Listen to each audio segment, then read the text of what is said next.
First ever factory outlet మన Mukunda jewellers వారు తెలుగు నూతన సంవత్సరం ఉగాది పండుగ సందర్భంగా నక్షి మేళా జరుగుతుంది. అన్ని నక్షి జ్యువెలరీ మీద VA ఫ్లాట్ 9.99% మాత్రమే. త్వరపడండి. ఆయన ఎక్కడ అన్నాడు? తెలుగు రాష్ట్రాల్లో అన్నాడు. ఎక్కడ అన్నాడు? ఆయన తెలుగు స్టేట్ మెహదీపట్నం సైడ్ అన్నాడు. ఆయన అక్కడ తెలుగు ఎవరు రాక ఆ పెట్రోల్ బంక్ నుంచి ఆయన వెళ్ళిపోయాడు స్వేచ్ఛగా. అక్కడ తెలుగులో అన్న లేదా ఆడ హిందీ తెలిసినా ఆయన వదిలిపెట్టేవాళ్ళు కాదు. ఓకేనా? కాబట్టి ఆయన ఆ మాట అంటాం కూడా తప్పు. ఆ మాట ఎందుకు అన్నాడు అనే ఆలోచన ఆయన చేసుకోవాలి. రీసెంట్గా ఏదో వీడియో పెడతాం వల్ల హైలైట్ అయ్యాడు అని చెప్పేసి, ఇది ఒకటి దొరికింది అని చెప్పేసి మళ్ళీ పెట్రోల్ బంకులో ఫ్రీగా ఇస్తా అట్లా మాట్లాడతాం అవసరం లేదు. నీకు ఇప్పుడు ప్రేమ ఉందయ్యా, నీకు భారతదేశమే ప్రేమ లేదు, సంపాదించుకుంటున్నావు, సంపాదించుకో. ఎంతో మంది ఎవరు బంగ్లాదేశ్ బిచ్చగాళ్ళు వచ్చి కూడా బతుకుతున్నారు ఇక్కడ. ఓకేనా? వాళ్ళు నేను లెక్క పెట్టుకుంటాం. కానీ నువ్వు ఇక్కడ పుట్టి నువ్వు ఆ దేశాన్ని దేశించే పరంగా కులాల మధ్య రాజకీయాలు చేయాలనుకోవడం నచ్చట్లా. ఎందుకంటే ఇంతకుముందు ముస్లిమ్స్ అందరూ కలిసి ఉండేవాళ్ళు, ఇప్పుడు లేదు కలయిక. మీలాంటి ఎదవల వల్ల వాళ్ళలో కలయిక పోయింది. ఎంతో మంది సొసైటీలోకి వచ్చి ముస్లిమ్స్ హిందువులను ఆదరిస్తున్నారు, ఒక అన్నదమ్ముళ్ళలాగా కలిసి ఉంటున్నారు. ముఖ్యంగా హైదరాబాద్ వాతావరణం అనేది మారిపోయింది. అటు చూడు వెళ్తున్నారు జెండా పట్టుకుని, వాళ్ళలో 2-3 ముస్లిమ్స్ ఉంటారు. మరి అది సొసైటీ అనేది చాలా మార్పు మొదలయ్యింది.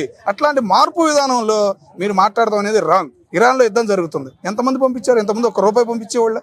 ఇప్పుడు ఎంతమంది పంపించారు? దగ్గర 600 కోట్లు పంపించారంటే మాటలు. మరి ఇంతకుముందు పాకిస్తాన్ నుంచి పనికిమాలిన ఎదవలు వచ్చి ఇక్కడ ఎన్నో చేయాలనుకునేవాళ్ళు. ఆ పాకిస్తాన్ వాళ్ళని ఇక్కడికి రానివ్వటం లేదు. వాళ్ళని కంట్రోల్ చేశారు మన సైనికుడు, దాన్ని గుప్పెట్లో పెట్టుకున్నాడు. రీసెంట్గా ఒక IAS 20 సంవత్సరాలు అక్కడ పల్లెటూరు నుంచి గల్లీ దాకా తిరిగి ఈరోజు భారతదేశానికి వచ్చాడు. ఒక ముష్టిగాడు చేయని ఏదైనా చేయని దాని గుప్పెడ మొత్తం నా దగ్గర ఉందని కాలు రగరేస్తున్నాడు అంటే ఒక IAS మన భారతదేశం గర్వంగా చెప్పుకునే విషయం. అది ఒక రీసెంట్గా ఒక సినిమాలో వచ్చి అక్కడ ముస్టాడిని కూడా వెతుకుతున్నారు, ప్రతి ఒక్కరిని చెక్ చేస్తున్నారు. భయం అనేది ఇంకా వాళ్ళల్లో ఉంది, మనకు భయం లేదు. ఇట్లాంటి వాళ్ళ వల్ల మనం భయపడాల్సిన అవసరం లేదు. ఈ ఎదవలు ఎన్ని చేసినా వాళ్ళలో యూనిటీ తగ్గింది, కలయిక తగ్గింది. వాళ్ళకే దెబ్బ కొడుతుంది తప్ప మన భారతదేశానికి ఎటువంటి నష్టం లేదు అనేది మీరు గ్రహించాలి. అయితే ఒక రకంగా సార్, ఇప్పుడు ఫ్యూల్ ఏదైతే పెట్రోల్ అయితే దొరకడం కష్టంగా ఉందని చెప్పేసి చాలా మంది ప్రజలు రోడ్ల మీదకి ఎక్కారు. ఆల్రెడీ పెట్రోల్ బంక్ అంత ఫుల్గా ఉన్నప్పుడు కూడా ఆయనకి అంత పెట్రోల్ ఎవరిచ్చారు? అది కూడా పెట్రోల్ బంకులు కానీ ఇల్లీగల్గా ఇవ్వడం ఎంతవరకు కరెక్ట్? కొట్టించాలనుకుంటే అక్కడ పెట్రోల్ బంకులో కొట్టించవచ్చు, లేదంటే వాళ్ళకి అమౌంట్ అయినా ఇవ్వచ్చు డెలివరీ బాయ్స్కి. ఆయన డెలివరీ బాయ్స్ హెల్ప్ చేసినందుకు ఒక రకంగా ఆనందంగా ఉన్నా సరే అది ఇల్లీగలే ఒక రకంగా చేశారు. అక్కడ పెట్రోల్ బంక్ ఓనరు లేరు, ఆయన ఇల్లీగల్గా ఎలా పంచుతారు సార్? అసలు రీసెంట్గా ఒక మాట నేను తిట్టాలి, సోషల్ మీడియాలని తిట్టాలి, ఒక రకంగా తిట్టాలి, పొగడాలి. ఎందుకంటే ఏదో పెట్రోల్ అసలు ఉండలేదు, ఎవడో సోషల్ మీడియాలో పెట్టాడంట పనికి మళ్ళీ. దాన్ని చూసి జనం పరిగెత్తారు. 2 రోజుల నుంచి బేవత్సంగా ఒక్కొక్కడు ట్యాంకీలు ఫుల్ చేసేసారు. ఇవాళ మోడీజీ గారు వచ్చి ₹10 తగ్గించేశారు. ఏడుపు ఒక్కటే తక్కువ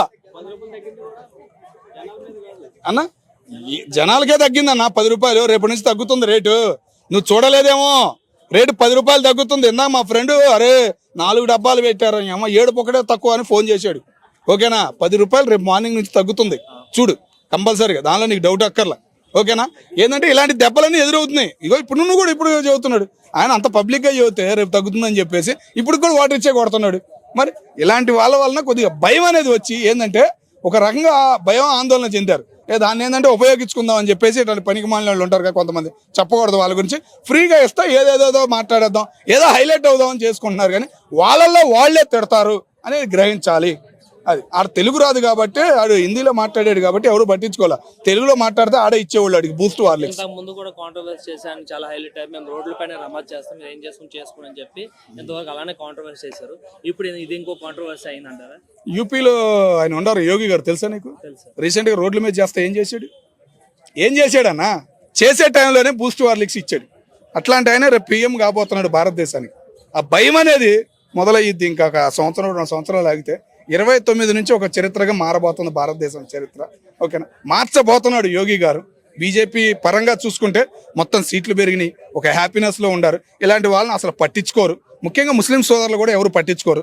ముఖ్యంగా ముస్లిం సోదర్సే ఈ మధ్యకాలంలో ఎవరిని పట్టించుకోకుండా హిందువులకు సాయం చేస్తున్నారు, హిందూ పరంగా వాళ్ళని కలుపుకుంటూ వెళ్తున్నారు. ఒక మార్పు అనేది వాళ్లే కోరుకుంటున్నారు. కాబట్టి ఇట్లాంటి వాళ్ళు మధ్యలో వస్తూ ఉంటారు, వాళ్ళ గురించి మనం పట్టించుకోవాల్సిన అవసరం లేదు. అది రాంగ్ కదన్నా. అక్కడ చూశారు కదా, ఇప్పుడు ఇక్కడ రోడ్డు మీద చేస్తే మన ఏరియాలో ఎక్కడ కనపడలేదన్న. మన ఏరియాలో ఎక్కడ మసీదు ఉంటే ఆ మసీదుకి సంబంధించిన గల్లీలో ఏదంటే బయట ఏమైనా భోజనాలు పెట్టుకుంటే, మన టెంపుల్స్ ఉన్నా బయట ఏదైనా భోజనాలు పెట్టుకుంటే ఆ రోడ్డు మట్టికి బ్లాక్ చేస్తారు అంతే. మొన్న హిమాయత్ నగర్ దాటిగా ఫ్లైఓవర్ వస్తాయి కదా సార్, కోటికెళ్ళ రోడ్, ఆ రూట్ ఫ్లైఓవర్ దగ్గర మొత్తం రోడ్ బ్లాక్ చేసి అక్కడ నమాజ్ చేసే రోడ్లు పక్కన గుడి ఉంది కదన్న, పక్కన గుడి ఉన్నాయి, 2 గుళ్ళు ఉన్నాయి, గుళ్ళో సరిపోదు ప్లేస్ కాబట్టి రోడ్డు మీద చేసుకున్నారు. దానిలో తప్పెట్ట అంటావు నువ్వు? అది రాంగ్ కదా. నీకు ఎనగమాల సందు నుంచి ఉంది కదా, ఇను నీకు ఫ్లైఓవర్ ఉంది, ఎనగమాల సందు ఉంది, 2 రైట్లో వెళ్ళొచ్చు.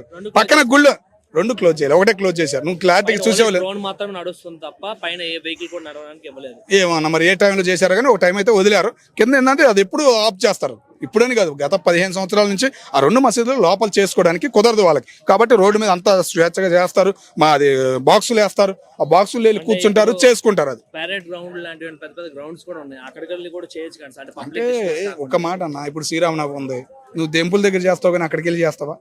పానకం అంతా ఇక్కడ పెడతారు కాబట్టి గుడి ఆడుందని మనం గుడి దగ్గరికి వెళ్తాం. వాళ్ళు అదే రందుతో వెళ్తున్నారు. వాళ్ళ మసీదు ఆడుంది కాబట్టి మసీదు పక్కన ఖాళీ లేదు కాబట్టి ఆ రోడ్డు మట్టికి ఆ రోజు ప్రోగ్రామ్స్కి వంటలకి అన్నిటికీ పెట్టుకుంటున్నారు. దానిలో తప్పు పడటానికి లేదుగా. పోలీసులు వెళ్ళారు, ఎటువంటి అవాచకాలు జరగకుండా పోలీస్ సెక్యూరిటీ ఏర్పాటు చేసుకున్నారు. మరి పోలీసులు పిలిచారు, ఏది వాళ్ళు జరుపుకోవాలనుకున్నా ముందు పోలీసులకు సమాచారం ఇస్తారు.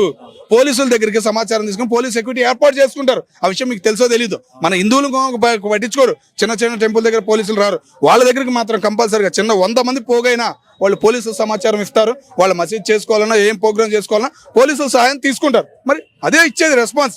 ఒక ముస్లిం మనకు రెస్పాన్స్ ఇస్తున్నాడంటే అదే మెయిన్. కాబట్టి మనం పట్టించుకోవాల్సిన అవసరం లేదు. కొంతమంది ఉంటారు, వాళ్ళ గురించి మనం మాట్లాడాల్సిన అవసరం లేదు. ఒక్కటేంటంటే పాకిస్తాన్ నుంచి వచ్చాయని తగ్గినాయి. మోడీజీ దాటి ఎవరు రారు, కాశ్మీర్ దాటి ఎవరు రాట్లా. ఇంతకుముందు హైదరాబాద్ వచ్చేవాళ్ళు, మా మెడ్రాస్ వచ్చేవాళ్ళు అనే విమర్శలు చాలా ఉండే.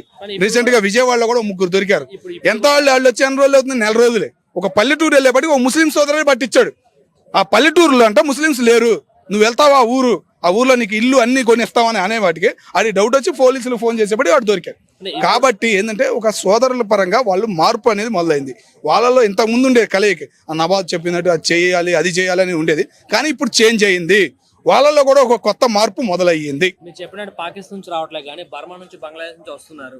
బాలాపూర్ మొత్తం వాళ్ళే ఇల్లీగల్ గా వస్తున్నారు, బిజినెస్ చేస్తున్నారు. వాళ్ళకి ఐడి కార్డులు ఇస్తున్నారు, పాన్ కార్డులు ఇస్తున్నారు, ఆధార్ కార్డులు ఇస్తున్నారు.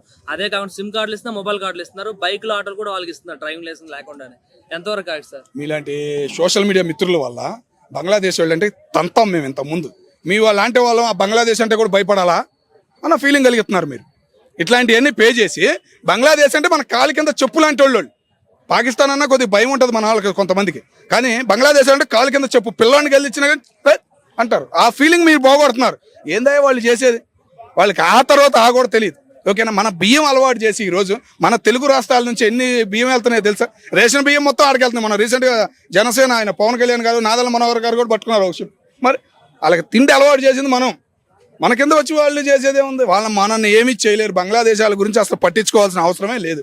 వాళ్ళకి అన్నం పెడుతుంది మనం, వాళ్ళని సోమరపోతులుగా కానీ ఏదైనా తయారు చేస్తుంది మనం అనేది గుర్తుపెట్టుకో. అంటే ఈరోజు మీరు చెప్పింది ఏదైతే అయిందో నిన్నంటే 2-3 రోజుల కిందట కూడా బెంగళూరు లోపల మొత్తం బంగ్లాదేశీలు మొత్తం ఆక్రమించారు జాగాలు. ఆడికెళ్ళి లోకల్స్ కానీ మీడియా కానీ వెళ్తుంటే వాళ్ళు పైకి కొట్టనీకి వస్తున్నారు. అంటే అంతవరకు తెచ్చుకున్నాం ఎందుకు? అంటే ఇండియన్ గవర్నమెంట్ సపోర్ట్ చేస్తున్న, స్టేట్ గవర్నమెంట్ కూడా పోలీసులు పర్మిషన్ ఇవ్వలేదు కదా నీకు. పోలీసులు వెళ్ళి వీడియోలు తీయమని పర్మిషన్ అనేది నీకు లేదు. నువ్వు ఎందుకు వెళ్తావు? అందుకే పోలీసులు మర్యాదగా వెళ్ళమని చెప్పారు, వెళ్ళలేదు. వాళ్ళకి అవకాశం ఇచ్చారు, వాళ్ళు పక్కా తప్పుకున్నారు, ఎగబడ్డారు వాళ్ళు మీడియా మీద. దానిలో తప్పేముంది? నువ్వు పోలీసులు పర్మిషన్ తీసుకుని నువ్వు లోపలికి వెళ్తే వీడియోలు మొత్తం తీయచ్చు కదా. వాళ్ళ ఇల్లులన్నీ కూల్చేస్తున్నారు, అక్రమంగా కట్టారని వాళ్ళందరినీ తరిమేస్తున్నారు, లైసెన్సులు అన్ని తీసుకుంటున్నారు. దానిలో దగ్గరగా 500-600 మందికి పర్మిషన్ లేవంట. వాళ్ళందరినీ పంపించేస్తామని చెప్పారు పోలీసులు, కర్ణాటక పోలీసులు. దానిలో తప్పేముంది? లేదు సార్, అంటే ఇల్లీగల్ గా అక్కడ కట్టుకొని ఉన్నారు. అక్కడ పోలీసులు వెళ్ళడం జరగలేదు, ఓన్లీ మీడియా అని లోకల్స్ వల్ల మీడియా వెళ్ళడం అయితే జరిగింది. అన్న మీడియా మిత్రులు వెళ్ళి తన్నులు తిని వచ్చారు. 2వ రోజు పోలీసులు స్పందించారు. 5,000 మంది పోలీసులు ప్రతి ఇల్లు వెళ్ళి చెక్ చేశారు. వాళ్ళ వీసాలు కార్డులు అన్ని తీసుకున్నారు. 500 మంది పర్మిషన్ లేకుండా ఉండారు. వాళ్ళందరినీ కూడా పంపించే ఏర్పాట్లు చేశారు. ఓకేనా? వాళ్ళ బ్యాక్గ్రౌండ్ ఏమీ లేదని క్లారిటీగా వాళ్ళు రిపోర్ట్ రాసుకున్నారు. మీరు చూసారో లేదో? నేనైతే చూశాను.